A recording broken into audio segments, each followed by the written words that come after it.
What is up, guys, and welcome back to another video. And the other day we found out that Chyna had just passed away. Rest in peace. And I decided to make this video for her, so let's get straight onto the video. Number 10, she was trained by Killer Kowalski. Her trainer was one of the most popular men in wrestling history. Chyna attended his wrestling school at Massachusetts in 1995.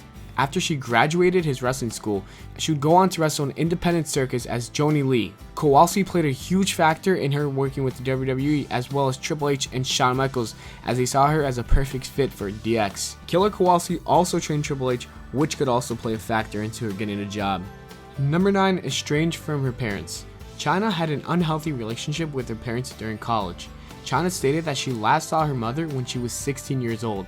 Originally, Chyna's plans for her career was the DEA or the FBI. Instead, she joined the Peace Corps, and her father didn't like it one bit. Thankfully, her and her mother fixed things up. Unfortunately, her father passed away before she can make amends. Number 8, drugged in college. As you can tell from the last fact, Chyna had gone through a lot in her life, but this incident might be the worst one she experienced.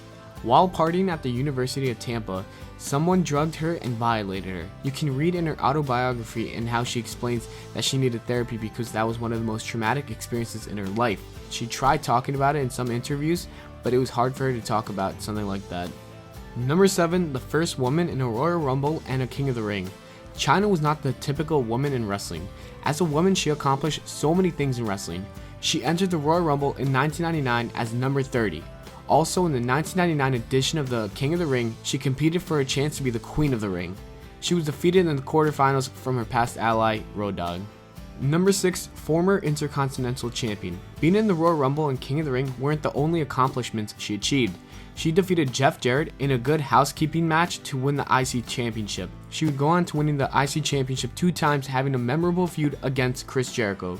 Number 5, former number 1 contender for the WWE Championship. Okay, so far, Chyna was the first woman to be involved in a Royal Rumble, King of the Ring, and won the Intercontinental Championship. At one point, she even defeated Triple H to become the number 1 contender for the WWE Championship. She would go on to lose that spot to Mankind a couple weeks later. But hey, she was advertised to be in the main event of SummerSlam versus Stone Cold Steve Austin for the WWE Championship. Imagine she won the title.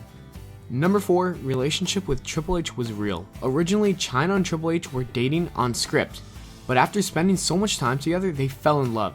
Triple H and Chyna spoke about how their love all came together like glue in a high school project. Thanks to this, it made their TV time look much more interesting. But Triple H fell in love with Stephanie McMahon, then Chyna left the WWE. Chyna says she was released, while Jarrett says she left. Anyways, after all this happened, the WWE decided to ignore Chyna. After many calls, texts, and emails to apologize and make amends, the WWE decided, let me ignore her.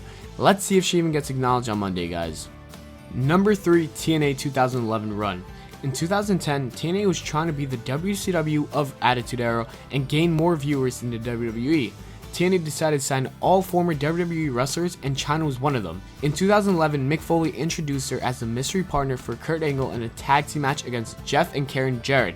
Unfortunately, her TNA run wasn't too long, but the fans did get to see her wrestle one last match, and her and Kurt Angle defeated the Jarretts. For older fans, it was a cool throwback and a nice little return for Chyna. Number 2, taught English in Japan. After she gave up on drugs and whatnot, she decided to use her education to do a good deed. Chyna moved all the way to Japan to teach English. When most people look at Chyna, they do not see an intelligent person, but Chyna is very well educated. And number 1, her hard road to the WWE. Chyna joined the Peace Corps in Guatemala. During her return home, she had many jobs before becoming a wrestler. She was a cocktail waitress at a strip club, a singer in a band, and a 900 number chat line worker. Another thing is she went to a 6-week class training to become a flight attendant.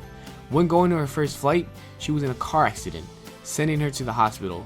She would then get a job selling beepers, but after all the jobs, she entered bodybuilding competitions, and that's where the WWE spotted her and they hired her.